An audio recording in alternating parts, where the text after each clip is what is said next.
Bueno, pues las sensaciones, la verdad es que son buenas, son las sensaciones parecidas a las de una pretemporada, digamos, porque bueno, las piernas se resienten, llevamos tiempo entrenando en casa, pero es verdad que, bueno, que las piernas pues lo notan, ¿no? El hecho de hacer ejercicios diferentes, tocar balón y ese tipo de cosas, así que bueno, poco a poco adaptándonos.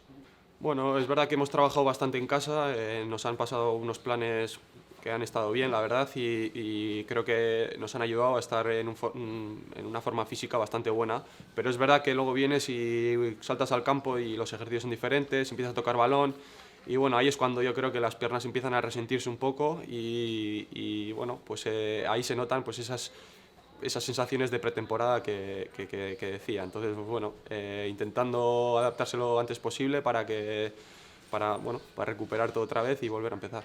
Parece que es como una pretemporada, es una pretemporada un poco atípica porque es diferente, pero creo que llegamos en mejores sensaciones, en mejor estado físico que cuando venimos en verano. Creo que hemos trabajado bastante bien estos 2 meses y es diferente, pero es verdad que lo que sienten las piernas es muy parecido a lo que se da en pretemporada. Sí, es verdad que ahora pues el calendario va a ser exigente porque tenemos muchos partidos en poco tiempo y también la preparación después del parón va a ser corta, ¿no? Entonces es verdad que vamos a tener que estar sobre todo muy fuertes mentalmente porque bueno, va a ser un mes duro para nosotros, pero bueno, estamos confiados con los objetivos en mente y creemos que lo vamos a hacer bien.